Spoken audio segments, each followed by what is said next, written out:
But Denver's a team that maybe people are starting to get worried about because they lose to OKC. They Are you getting worried? There are certain things to be worried about in regards to Denver. I think the number one thing is their defense. They're 21st in defensive rating. First thing comes health. The health is obvious. They need to get healthy. Aaron Gordon and Peyton Watson didn't play against OKC. Yep. And the defense really has dropped off. But I think that's an Aaron Gordon stat more than anything. Aaron Gordon has ridiculous impact for that team. Like Aaron Gordon, when he is on the floor for them, Joker stat. They have like a 110 defensive rating. They are a really great defensive team with Aaron Gordon in the lineup. But in regards to the other concerns, I'm starting to get really concerned about Cam Johnson and where he fits in all this. He spoke about it. He's in a mental slump, so hopefully he could figure that out. But people are trying to excuse his play due to role, but I don't really agree with that because MPJ went from averaging 18 last year and then goes to Brooklyn and averages 26. We knew that he was going to up his production in Brooklyn, but MPJ already showed that with the same role, he can average double the points.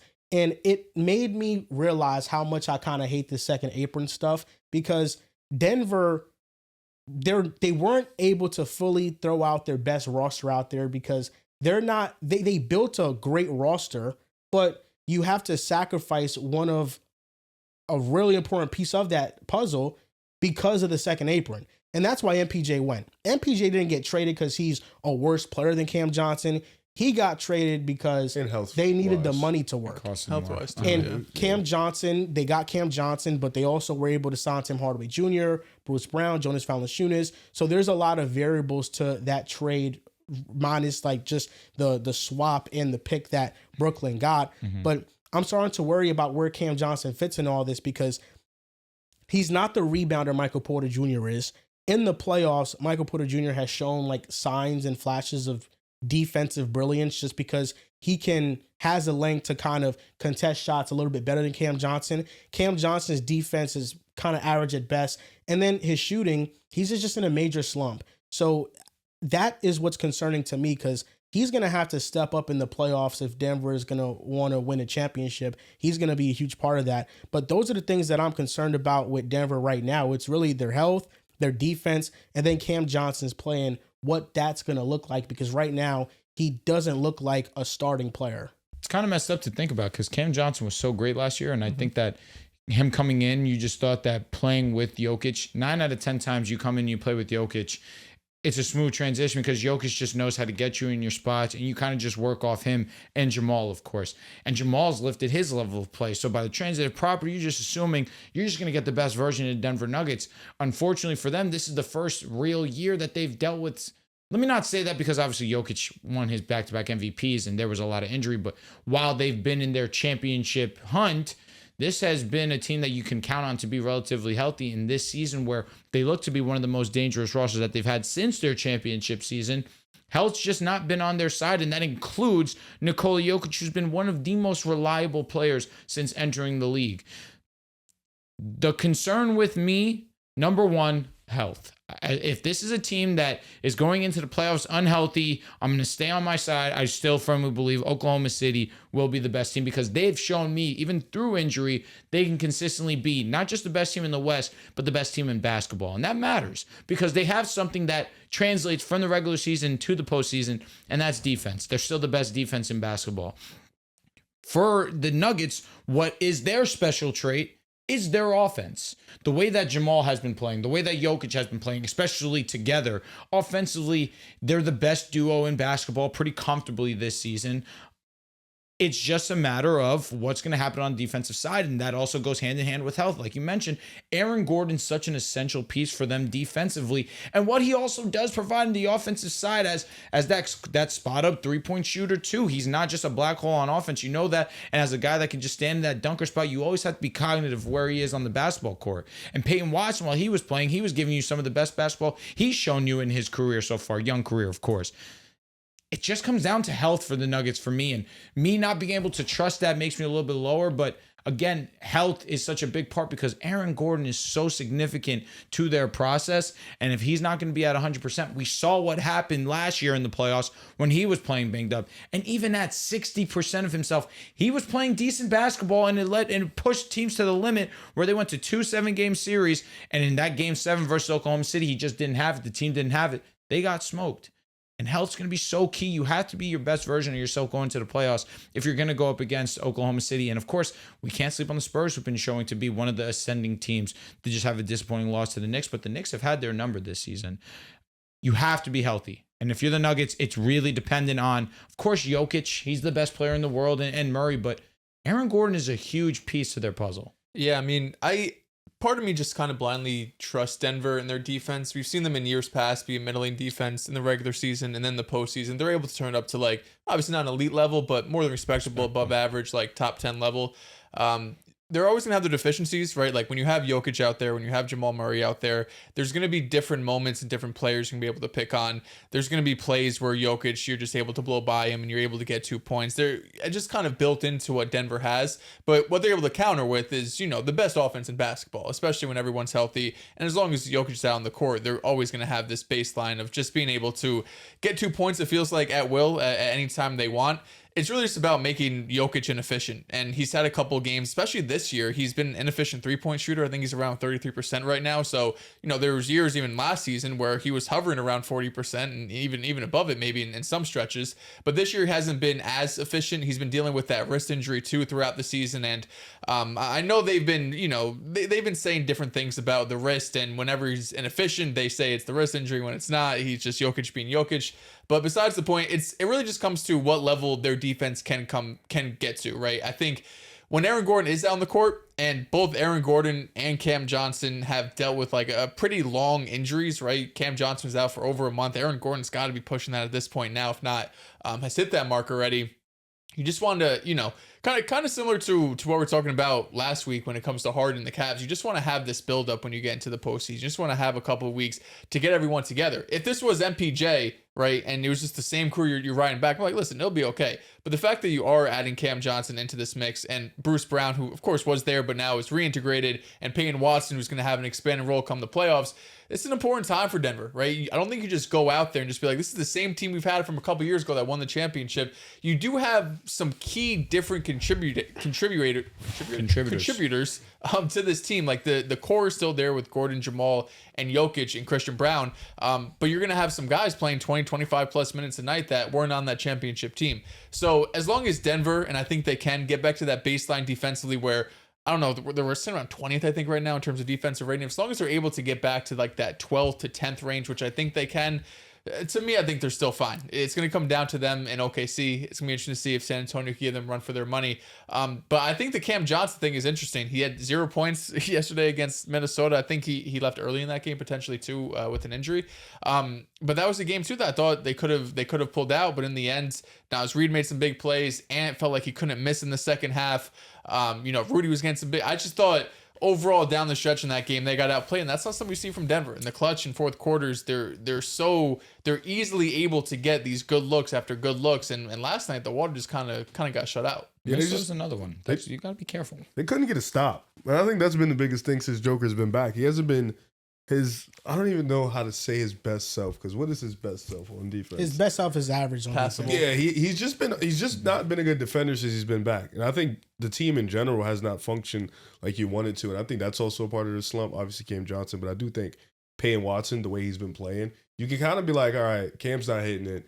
Throw Peyton Watson in, see what we can do there. Like, I think this year they have an abundance of options where they don't need Cam Johnson to be at his best, because I think if you have Peyton Watson, if you have Christian Brown, these guys are hitting at all levels. If you have Bruce Brown, I think you can be fine in that wing department area. And if Aaron Gordon's healthy, obviously, it's just about clicking at the right time. I think right now they're in one of those funks that all teams go through, and I think this is the one, especially since Joker has been back. Cam Johnson's also, like you mentioned, talking through the mental issues. Excuse me. And they ran into two really good teams. One team that's had their number for the past 3 or 4 seasons, sure. And then OKC, like with SGA coming back. So I feel like that Minnesota game, you kind of were out of it for a little bit. You started the fourth quarter with Joker on the bench, and Naz Reid just took over the game. I think that was the big key. And then Joker does get back in it. But every time you score, you can't get a stop. You know, your pick and roll defense was horrible. You know, you could not get back on defense. Like, it was just really bad to where you could not get a stop. Like, so I think that right now, clicking on all ends on that end, because over their last couple games, they've lost to Cleveland, Minnesota, OKC. So some concerning loss. Golden State was a rough, They smoked Boston in between loss. there. They did smoke you guys, not hard. But Oh wow. It's a little hard. disgusting. What? It's a little hard. 40-20. Good teams? No, good teams. That beat you was guys. a big win against you Yeah. guys, but then they lost 2 in a row. They lost to Golden State like with pods and shit. Like, dude, you let pods Can't win them go. all. Dude, like, what are we doing? You know what I'm saying? So the defense has not been good, but like you mentioned, they Back just to back for us. you make it. That matters. Back to back, nuts. Last Everybody game, gets last back game to of the backs. West Coast. Last game West Okay. Coast trip. Back to back. All right, so you're saying that's the let up game? Yeah, let up game. Okay. Yeah, if you could just find that baseline, man, find that baseline. It's tough though, because I can't. Man, like OKC has a baseline defense. San Antonio is probably going to be the baseline of defense. For Denver, it's always you kind of be like have to be like awesome offensively most of the time, especially going up against these teams. And you mentioned it, with a team so riddled with injuries this year, it's hard for them. It's hard for me to see a series where I can't see an injury happen. You know, if you get one injury down to one of those wings, like an Aaron Gordon, like a Peyton Watson, or to a Jamal Murray, it's going to be super tough. But I think Denver right now, they're just in a super disgusting slump. Like, they lost to the Clippers. Nah, this shit is actually nasty. OKC, Detroit, New York. Actually, it's not that bad. Cleveland, Clippers, Golden State. They just lost to good teams. Yeah, they lost a lot of good teams, but But you're also a good team. You're supposed to. you're be one supposed to of those beat, teams, at least beat, actually, shit. I don't know. But you're supposed to beat at least one of these good teams. Like, you can't lose to Detroit twice, with all due respect. I'm not They to lost say you to got to go 500 here. OKC twice too. You're Yeah. Denver. Go That's what I'm 500. saying. Yeah, they haven't. They beat Boston. They beat Portland. Like, you're beating teams you're supposed to beat. Memphis and Chicago. Like, cool. Awesome. Incredible. But you're not beating these teams you need to be. Like, even the Clippers was a tough loss on the road. And these are all road games for the most part. At OKC, at Golden State, at the Clippers. You know what I'm saying? You lost to Cleveland at home, at New York, at Detroit. Like, these are road games that you just They haven't were been home able to to pull out. Minnesota, I think, right? Yesterday. Yeah, that was one of the ones they lost. The good news Last is that niggas. they have something that can fix it by just getting back two of their better players of the year, Peyton Watson and Aaron Gordon. I agree. And you mentioned something, Riv, which is why I think that the criticism on Cam Johnson hasn't been loud the entire year. And it's because there have been more positives for Denver than negatives this year. The positives being Tim Hardaway Jr. is an awesome role player. Peyton Watson, whoa, where did this breakout come from? Jamal Murray playing like playoff Jamal Murray. He's an all-star this year, legitimately. There are so many things that have went right for Denver for like individual player seasons that Cam Johnson being below average for his standards, really bad for his standards, has kind of been masked because the entirety of the team The has hashtag been enjoying lifting up. basketball for sure. They've been lifting up their performance. So Cam Johnson, I think he needs to play much better. But like you said, Riv, I mean, that was the luxury of a trade in MPJ, is that when you bring in Cam Johnson, you also have multiple other players you sign. So now if he's not playing the best, there's other options to throw out there. Versus last year, it felt like if MPJ wasn't playing his best, there's nobody else that's going to take his spot because they don't have anybody Funny else. enough, bad stretch. Still shooting 40% from three-point line. Yeah, that feels so fake. Yeah. Because it doesn't feel like Cam? he's making Yeah. shots. Damn. on the season, correct? Yeah. Yeah. I mean, the thing, he's just not taking a lot. He's Yeah, not only feeling five a impactful. game. Mm-hmm. It's only he's averaging 11 making a game, right? You want His more own because impact plus 10. you traded him for hilarious. a guy who's giving you 18 a night. So, and what he showed you last year, he obviously showed you that he can score in a decent amount of volume.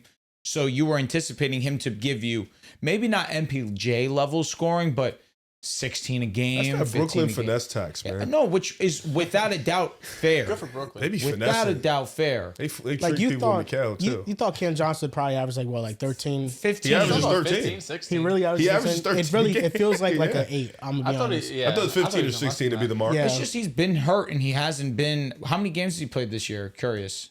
Damn, I just went out of it. I It's got all you. good. That's why 40 or Denver, something. when they're fully healthy, I feel like there's a lot of concerns that they get answered for them. That's why I'm not writing them off at all. But they do need to get back. I mean, Cam Johnson playing like we know Cam Johnson could play, it really makes me feel Does confident this in shit their not long tell you term the games outlook. played? No, you only got fucking Vapor and what all the other bench shit, but not games Darko. played. Yeah, like, what the fuck? All right, let's see. Yeah, because he missed like Take a a wild month in guess. December, 45 games. That's what I was gonna say. 45. Something like. I'm gonna say 41. Final answer. I'll go 39. 37. Oh wow, even less than I was thinking. 37. Yeah, it's hurt. I mean, having MPJ, like, obviously MPJ is not giving you 27 on this team, but you just bring MPJ back on this team, you feel a lot better about it. But that was all. That was a good trade, man. That He was a missed good almost trade. half the season, low key. The high key. That was all per 75. He's actually averaging 11 on 40% 3-point shooting. Okay. This Still nigga 40, stinks. still 40. I mean, 11. 11 That's is unfortunate. So disgusting. But I will never be mad at a third option, 11. 40% doing his role when Jokic is averaging 30 and Jamal's averaging 28. And one of my Yes, sir. biggest takeaways from this past weekend, just watching Denver, is just I think Jamal Murray's like one of the most underrated players in the league still. He can go on stretches where he looks like the best player on the court. His shot making is unbelievable. He's so much better than Fox. He looks like the healthiest version of himself that we've seen in some time, too. Yeah, like he's playing at a ridiculous level. The trade was amazing for MPJ, though. He went to Brooklyn. He's averaging a ton of points. He's dating Ice Spice. Was that really He's a amazing? nice spice. There was a rumor of it for sure. They did a whole TikTok together. Damn. I don't know Sauce, if I leave a championship level team. I don't know if I'd be excited. He won a chip though. He won a chip. Like he's I good. want to win Well, more. listen, he's gonna have a year was in pretty Brooklyn. He'll probably important get in that year, traded, too. be a contender again. Yeah, I mean, he's due for money soon. That my problem is, as much as I would love and adore him in a Laker uniform, Get over. what's the price? it. Yeah, he's gonna get paid soon. And the Nets know what they're doing. yeah, they're gonna get draft picks. Yeah. Probably, Yeah, you can't. We're not skate getting by. fleeced. You can't. We're not fleecing them. That's you can't for sure. just trade Vando and call it a day. You have to. Won't even add in make the money important work. pieces. I was gonna say, like, I don't even think like Rui and I think somebody Rui else, and Vando make the money work. Well, it would have Yeah. to be Reeves. and not happening. yeah, yeah, no, you're no. cool. It's With not that. Yeah, happening. that's not worth it for his value. That's the only player that if I'm the Nets, maybe I somewhat. Reeves can I'm do like, more yeah, I'll do offensively it. than MPJ. He's just not as good of a 3-point shooter by any stretch of the imagination. It's just the fit with Luka probably is a little bit better. is better But than that nigga. I don't know. Someone's It's bigger, a bit too. clunky with the Down. Lakers because two of those guys we fit. went from pool talks to being better than MPJ. No, you definitely won the war. Thanks, bro. You lost some battles for sure, but you Some if won you battles were- I lost. Yeah, Some If you were battles I lost. MPJ, you sure. wouldn't like be happy that you went from Denver to Brooklyn. Not Like really. just I'm gonna be in honest. terms There's of no way in life, hell you like, can convince me I'd be lit. in terms No. of life, like how he's living. He Dude, goes from Denver what? to living in He- Brooklyn. He's could've the face lived- of the franchise. He could have He's the lived in face of the Brooklyn franchise. while playing in Denver. But People I mean, do but that all he's the not time. there as often. No, gotta he's saying he's the face of the franchise. You're also saying We're Denver, literally like the not a city. fa- I'm Wait, just saying, you'd rather he's- live in Brooklyn or Denver. We don't know. No, I've never been to Denver's Denver. a great city. Show some respect. It Where do probably you is. think his house is? Like, he lives in Jersey and commute. Like, I don't live in Brooklyn. Like, obviously, he's got all the money in the world. He could get a penthouse or some shit. But in Denver, you I probably think got you're 100 overrating the acres out shit out there. of Brooklyn. Actually, it's really not like all. I mean, head. it's New York. You're right. You're close to Manhattan. You can do anything you want. Traffic. There's such probably a bitch to difference get to the between games. Brooklyn, Queens, Bronx, man. Like it's so different. But it's so accessible to get to each area. it's really not. It Well, is he's what got it a is. driver, probably. Yeah, I like, mean, you're in he's- traffic he's for an not on a hour fucking just to go subway. down the block. Like, Like, he's probably going to the best restaurants in Manhattan and he's going to Soho sure. shopping. No, don't get me wrong. He's probably living life. He's I'm probably sure he probably was in like Denver. he's, And he's also the face of the franchise. I would guarantee he really isn't. Actually, the person who gets drafted this summer completely Well, takes this that from year, him. he's the face of the franchise. I think he's he's just the taking all guy the they want shots. to play hard and they take. He gets to be on all the posters and the season tickets and all What that posters shit. do they even he put up is for the Brooklyn? PR promotional They gotta have campaign guy. Yeah, I mean, He he is, started yeah. a podcast. Yeah. Not a podcast He's that we Old should Man tune in into. 3, right? Yeah. No, he's He not is- on that. I thought he was. MPJ? You're Oh, thinking Cam of Cam Johnson. No, Cam You're Johnson's on it. tweaked. Yeah, Cam Johnson's on JJ Redick stuff, but MPJ's definitely like a guest on other podcasts. Yeah, he said Yeah. some Yeah. interesting stuff in the past. He's got a. Extremely He interesting. went gotta to be quiet. Brooklyn and he started having no filter. Like, yo, Yeah. I'm just gonna be me. Well, now he is nothing. You respect that? Yeah. it's- Yes. You He know? says some dumb shit. It's has funny, said some dumb bad shit. The MPJ says a lot of funny stuff. You sound like Riv right now. It's funny. Have you seen You and those MPJ MPJ probably get videos? along. No, we don't. He said shit I wouldn't even say.